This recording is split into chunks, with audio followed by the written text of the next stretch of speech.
TOA community, what's up everybody? Welcome back to the channel. This is Robert Linkle, Wednesdays with Robert, celebrating this week. We are a week and a half away from my dad's ceremony of life. Are going to be streaming it on Zoom if anybody is interested in joining us wherever you're at out there. It's August 19th from 2 until 3 p.m. Pacific Standard Time. That's a Saturday. We're going to be up there, obviously, for a couple of days, but we will be streaming for an hour. You want to watch some of the speeches. I'm giving the eulogy. I'm going to have a really good time in honoring my dad. So that is why, if you ever look at this photo, number one, we're speaking about sleeping today is one of our topics. So there's not just a lady that's sleeping on this bed for no reason. But if you notice the photo, that's Lake Tahoe behind my dad. And I was raised there. We moved there. He was going to be the vice president of Caesars Tahoe there. And we moved there in the middle of the 80s. And I got to grow up in Lake Tahoe. I got to grow up and look at that every day. And that's Emerald Bay. I was engaged there with Keegan. We have a lot of great memories there. So we're going to Tahoe, getting to spend a couple of days up there with our friends and family. We're going to do that whole thing. So again, that's why we do Wednesdays with Robert, because this time right now is usually my time that I'd be training with my dad. That's why we dedicate these to that whole experience. So, all right, let's get into it here. Let's talk about sleeping today. By the way, if you haven't subscribed, please do. Ring the bell. Make sure you don't miss any of our content. Tell your friends and family members, colleagues, anybody, help us grow the channel. We really appreciate it. Okay, one other video, if you want to go and watch one. I have been told multiple times it's the best video I've ever done. So if you get a chance, head over there, check out the channel. Robert Kennedy is really fit, but can he do a pull-up? It's about 15 minutes, something like that. I had just done a cold plunge. I was in the clearest, most fun, goofy mind I think I've ever been in. I had a great time. I told a bunch of stories, and I have some fun. So you get a chance to go over and watch that one. That'd be cool. All right, sleeping. What brings us to this is I did a video a week ago or so about lower backs and about individuals with lower back pain, how to kind of manage some of the things in their life. What is lower back pain, et cetera, okay? So that kind of led us into a further discussion. Got my boy Whiskey over here. Come here, buddy. Got your Aussie ears going up. There, let's get your Aussie ears. There you go. We're bacheloring this week. So we kind of got us into talking about the sleep position and how to manage like injuries of the back / shoulder / hip when you're sleeping, because that's when a lot of damage can be done. You basically are going to put yourself in a position sleeping on, ouch, buddy, go easy. Your claws are sharp, dude. Take it easy. I know, I love you. You put yourself in a position to hurt your lower back sleeping on your stomach. You're going to put yourself in a position to hurt your shoulder and such, sleeping on your side with a relaxed base without something that you can hollow around or put your arms around. There are certain little positions that, as comfortable as they are, they're going to cause damage if you stay there. And the negative thing about this too is your body's in a relaxed state. And if you are having any kind of like really deep thoughts, dreams, etc., and your body's reacting, I twitch a lot, especially when I'm first falling asleep. I'm guilty of actually like doing jabs, like punching jabs and hitting my wife in the side of the head. Obviously, I'm not trying to hurt her. I'm just starting to fall asleep and we're watching a show or whatever we do and I fall asleep and I'll do these little twitches and these little smacks. And, she gives it back to me every once in a while. We're duking it out in there. I'm kidding. But it's a reaction that your body will have to whatever thoughts, whatever things are going through your mind. The negative to that is those fast, twitchy reactions can actually cause injuries. Had a buddy of mine who threw his neck out and like really hurt his neck severely while sleeping. The lower back is a tough one. If you like to lay on your stomach, I used to sleep on my stomach all night. I would barely even move out of position because I loved that, prone position on the bed, pillow underneath my chest, sleeping in like a little half cobra, like a little tilt. Oh man, that felt so good. So bad for my back. So bad for most people's backs. So I have a joke that's, anything that you can use this for. My joke is, it's like LSD. It's not good for you, but it feels good. And that's very similar to if you're standing up, okay?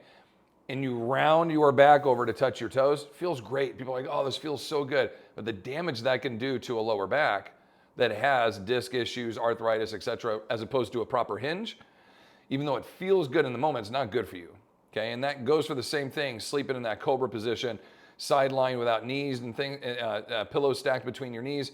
Alignment positions when you're sleeping are really important. Even if they feel good, they may be doing more damage to you than good. So I want to kind of talk about that a little bit. Found an interesting study, 2017, so it is a while ago, but sleeping positions, body movements, free living.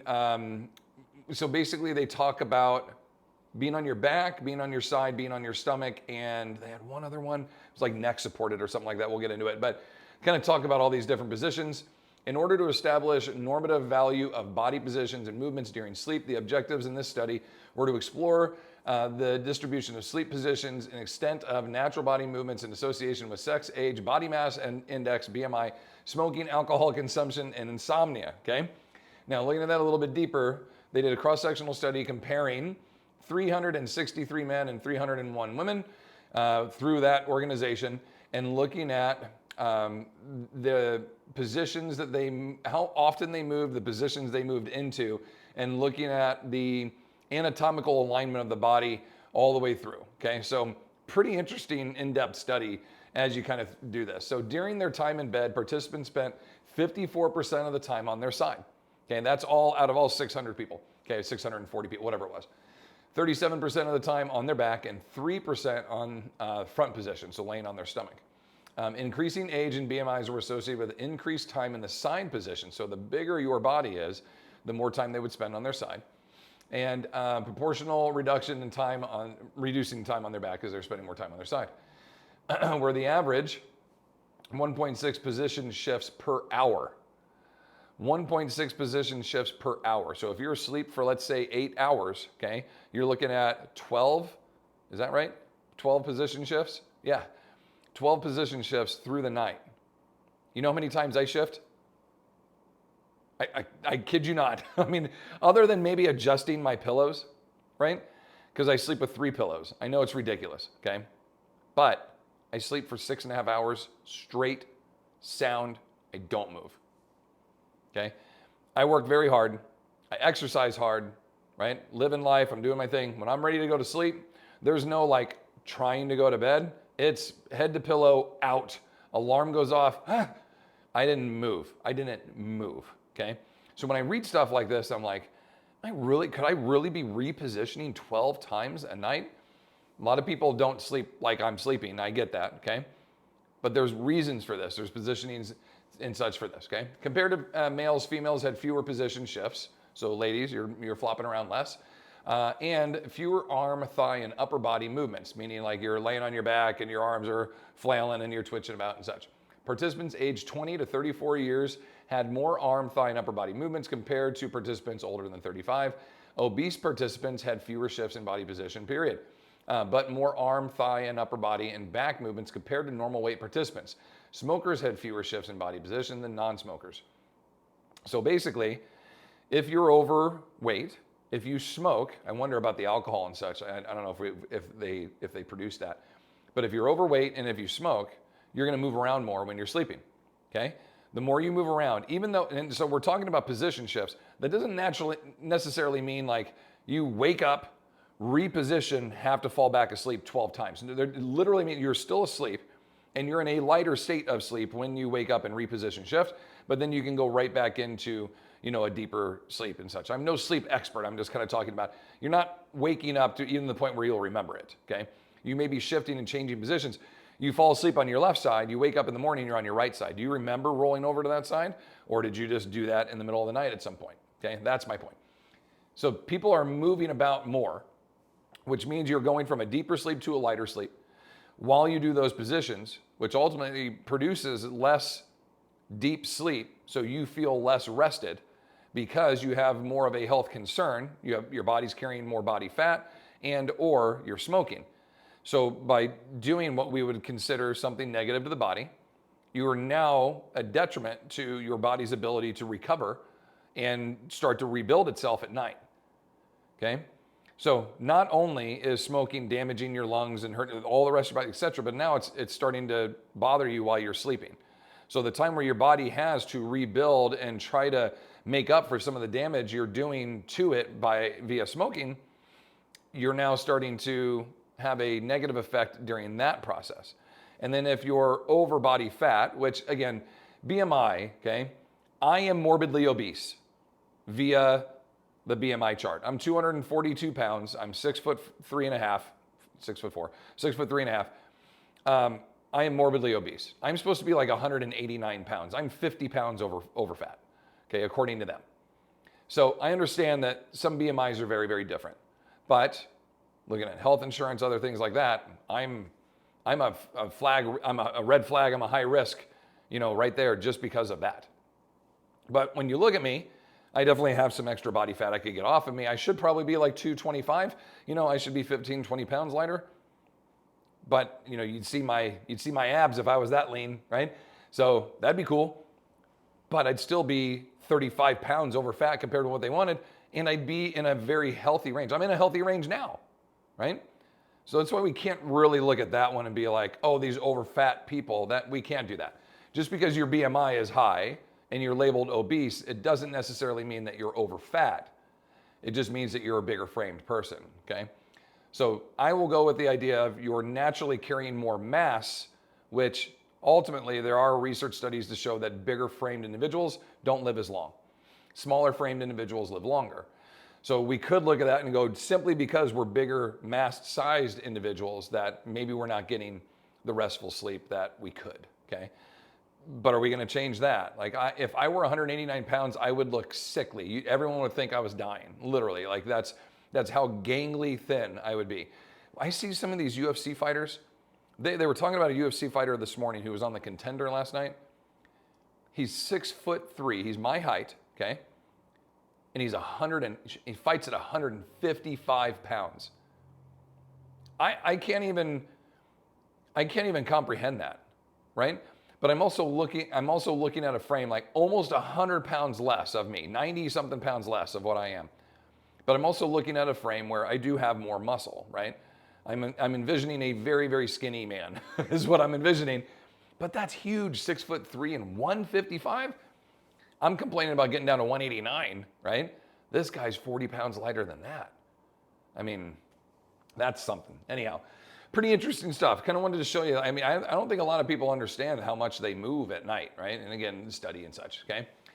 The predominant sleep position was on the side. Preference increased with age and BMI. And then the extent of the nocturnal body movement is associated with sex, age, BMI, and smoking. It took me a minute to find that one.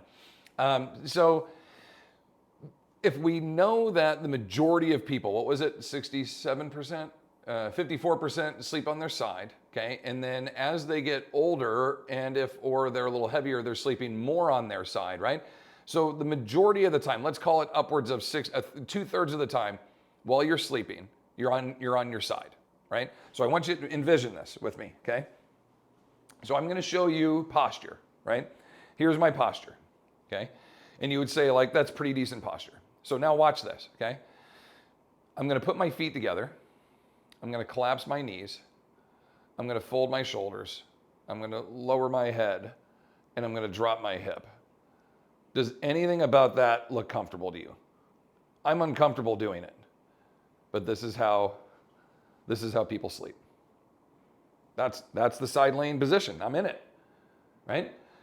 But if you take that from the anatomical position and you collapse it all down, you're like, oh, that looks terrible. Your knees, so then you're like, oh, well, you're laying on your side, you're deloaded. Doesn't matter. Anatomy is anatomy. So what's happening is if I'm laying on my side and my knees are collapsing in like that, my hips are pivoting and shifting, my lower back is tilting because my hips are pivoting and shifting, right? There's a prying component, even though it's only this, this high, my knees are this high with my hips, there's a prying component to that, okay? I actually want to show you one more thing. So when I say I sleep with 3 pillows, it's really 5 pillows. Well, it's really 6 pillows. So I have 3 regular pillows stuffed inside one pillowcase. And then I put that one between my knees and my feet. The feet are really important because some people will get like those knee pillows, but then your feet come together. So now your hips are wide, right? Your knees are wide, your hips are wide. So you're sleeping like that now, okay? Which external rotation at the hip, that's going to start to hurt. So you want to be able to support your knees and your feet at the same height. So if I take 3 pillows, stuff them in a one pillowcase, go from mid-thigh to my heels. Now basically, I'm going to go into this position, right? Laying on my side. But my knees and my feet are going to stay gapped about as wide as my hips are. And then when I'm doing the neck, I'm going to put a pillow that's foam based, right? Like those block pillows or any of the good therapeutic ones are going to hold my head to a neutral position. And then I have 2 other pillows, okay? So 3, 4, and then 5, 6. 2 other pillows stuffed inside one that I hug. And I actually hook one arm under and this one in my armpit. So I sleep like that on my side all night long. So it's almost like I dream a genie, okay? But I am in this position the whole night. My neck is straight, my shoulders are square, my hips and my knees are square. And why do you think I don't reposition all night long? Now, the negative to this is I have a lot of my surface area covered. So I get hot really easily. I'm already a warm person, okay? Very kapha, very reactive, very hot, very warm all the time. Love cold stuff, love drinking cold stuff, sleep on top of the bed most of the time. So I have to manage, cooler temperatures, fans, that kind of stuff, because I'm covering my surface area to support my body. But with hip replacements, back surgeries, shoulder injuries, neck injuries, everything else that we've had, rib cage injuries, ribs missing, lung missing, all this stuff that we've had, I've had to learn to manipulate this to where my body cannot sit into these shifted positions at night and cause more damage than good. Not only do I need to rest well, I need to have my body recovering and rebuilding at night from all the work that I'm putting in during the day to try to build it up. So will this work for you? I don't know. I hope so. I think so. When I go through this anatomically, it makes a lot of sense in my brain because of what I just showed you, right? When you see the anatomy just collapse down and fold and mold and you're like, that looks terrible. But that's how most people are, that's how most of you are sleeping, okay? So I just want to come on here and share it with you of like, this is why I don't take anything to say, I don't take melatonin, I don't take Tylenol, nothing. I take nothing to help me sleep at night. Nothing. No gummies, nothing. Literally nothing. I put CBD oil and arnica on my joints at night, okay? But that does nothing for bringing my body down to help me like comatose and sleep. Nothing, okay? So why do I sleep soundly? Because my body's in a good, comfortable position and I can stay on my side for 6.5 hours, sometimes 7, and then get up and get in here and train and do my thing. Now, why do I not get 8 or 9 hours of sleep? I have learned and I now discovered how many hours of sleep my body does well in. And if I don't get that, I struggle. If I go over that, my body really struggles. If I'm less than 6.5, it's my brain. If it's over 6.5, it's my body. I just can't lay motionless for that long or else I have negative returns, right? You need to discover everything that I just talked about. You need to discover that for you. And the only way to do that is trial and error. Start thinking about some of these things, start trying a couple of them. You do one. I know there's people that wear wraps around their wrists that Velcro so their arms stay stuck together at night and they won't come apart because as soon as you fall asleep, your arms will flop down, right? And this one falls in and you wake up and your hands are numb and tingling, okay? That pillow that I'm hugging keeps my shoulders square and it keeps me from slouching and sagging in and my shoulder pushing forward. There are pillows out there where you can put your arm in the pillow now, okay? Those are new ones that kind of work. Now, granted, I used to, spoon and cuddle with my wife at night and that was nice. And now due to injuries, can't do that as much anymore, but we hold hands. We do, right? And we hold hands and we go to bed, we embrace arms like Arnold and Carl Weathers in The Predator. That's how we go to bed at night. So we can still be romantic and still have our little cuddle fest. It's just a little different. I mean, you got to try these things. You got to try some of this stuff. If you're not getting the sound sleep that you want, you got to try some things, okay? So I found this one too, and this was obviously much more, updated literally today on just new takeaways and some other strategies for sleep positions. So I wanted to kind of give you all this in here. I'm not going to go through each one, but I wanted to kind of give you these, put these in here so you could take a look. Very different for women that are pregnant, people who snore. If you're not using a CPAP machine, you're laying on your back, right? The snoring positions are going to be huge. If you're taking muscle relaxers or any kind of depressant, drinking too much, any of those things, all that's going to slow down your system, increase snoring, actually messes with your heart rate as well. Sleep apnea is to be taken very serious. A lot of people go, oh, it's sleep apnea. It's just a little issue I have. You're holding your breath while you're sleeping. You're increasing opportunities for dementia, for heart disease, all kinds of other components, increase for stroke, for heart attack, all kinds of issues, okay? So it's not to be taken lightly. If you need to wear a CPAP machine, get it. Bigger individuals typically need these. Bigger framed bodies typically need these, and that's okay. You look at the world's strongmen, every single one of those guys, they all sleep with sleep. They have to travel with them. They have to take it with them when they travel, right? Because they can't sleep without it. They're huge individuals, so I get it. But, you know, if you need something like that, and they're smaller and smaller, and they're more convenient, right? They're really good. Different types of back pain, we talked about that. Heavier adults, good. Older adults, right? Of course, as your body's kind of aging, especially if you have arthritis, other ailments, etc. Some strategies for sleeping on your back, spinal support, you know, worried about wrinkles. Yeah, there's a story we read about, and this may or may not be true, I don't know. Jennifer Lopez sleeps on her back with her arms folded across her chest, like in a coffin position, right? And sleeps like that the whole night because when you lay on your side, apparently like your chest will wrinkle in and your arms will wrinkle in and your face will wrinkle to one side. So if you lay on your back, you're just everything's straight back, right? So it's keeping you, I don't know if that's a real thing or not. I mean, gravity is applying to you at all times, so I guess it could be, right? So wrinkles, neck pain, definitely with the pillows and the positions. I think those square pillows, you've all seen like the box pillows, right? The commercials for it. And it's like literally like a box, and it's designed because they're like, well, this is not a circular oval position, it's a box, and so they make like a squishy box that you can put your head into. Now, when you look at that space right there, it fills up pretty good. If you have traps and such, you got some other things you got to manipulate with, but you know, it works really well. My pillow is fantastic, I love it. I wouldn't. It's fantastic. I love it. It wouldn't be bad if it was a little bit thicker. So I think I'm gonna get one of those, the magic pillows or whatever it is. That's the like truly square ones. I think those would be pretty cool. And then nasal congestion, etc. As I sniff. Sleeping on your stomach, obviously not a good idea if you're pregnant. Neck and lower back pain, big no-no. Okay. And then worried about wrinkles again. I don't know why that one keeps coming up, but apparently that's there. Less than, yeah, there you go. They probably got that from that same study that I just saw. It was like 8.7% of the time you're sleeping on your stomach. Really difficult. And rarely are you like straight down, like face into the pillow, right? You don't sleep like you got to breathe. So your head's off to one side. And then where do your hips go? Are your hips staying square? Are your hips turning with you? So are you kind of like a 45 degree? Usually your hips are straight down, your head's turned, or your hips are turned, but maybe in the opposite direction. I mean, you get all twisted up is my point. None of it's good for your body, okay? Sleeping on your side. I mean, this gal, you get one of those body pillows, those are great. They go around under your knees, right? And then they go around your back. They could prop up behind their back, and you can hug it in the front.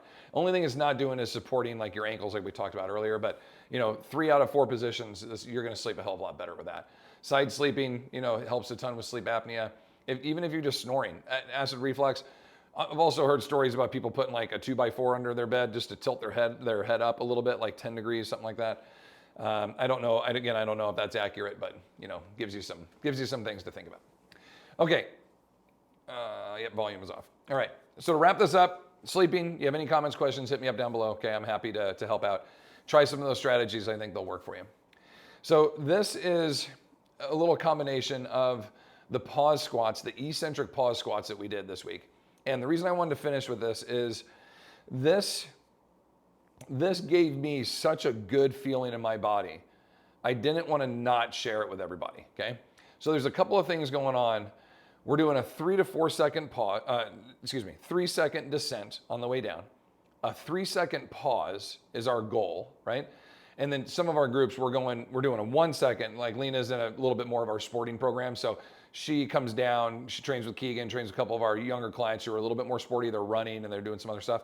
So they were to get down there quick, and then we're trying to pause and hold a little bit longer.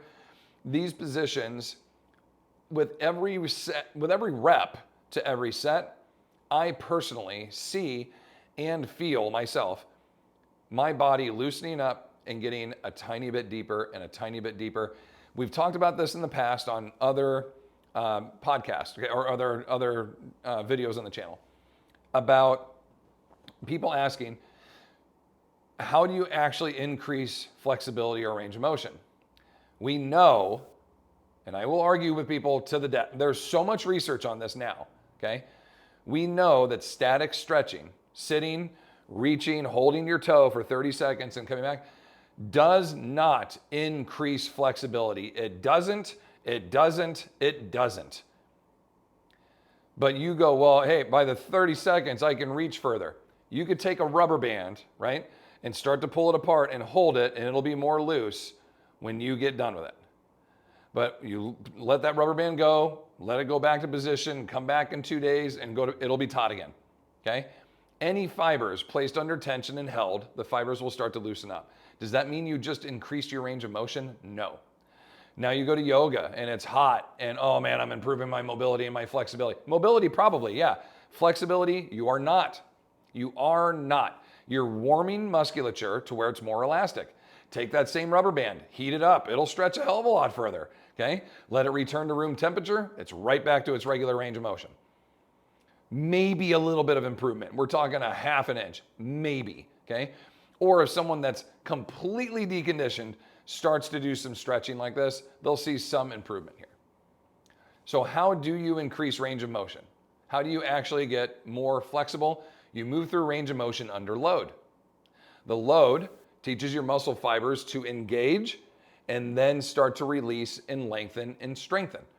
So you're not only getting stronger, but you're getting more flexible.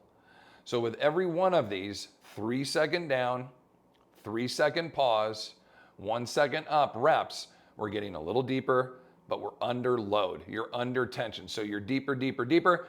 So I did 4 sets of like 10 to 12 reps of these, holding 25 pounds. It was not heavy weight for me. But that additional load with the control, sitting back into that hinge position, stretching my hamstrings, stretching my glutes, stretching my quads over the knees, stretching my musculature under load. By the time I was done, I was 2 to 3 inches below parallel, which I personally cannot do without hurting my back, okay? And I thought, I'm sure I'm gonna be hurting the next day or two. I did not. So I started to look into this more. Look at Dean Somerset out of Canada, okay? He's got some of the best information on this that showed like literally zero improvement from everything else we just talked about. Ballistic stretching, static stretching, etc. The only things that help improve mobility and range of motion are dynamic mobility exercises, what we do. Thoracic rotations, hinge and reach, step and turn, movements where you are continually moving through a range, and every one you go a little more and a little more. So why would that work if it's deloaded, right? But then you add load, why would it not work to make you more flexible? The load, look how deep she's getting, sitting deep into that squat. She can squat that deep, of course. She does, number one, she's female and she practices yoga, but she lifts weights all the time. She's in here 3 days a week with me.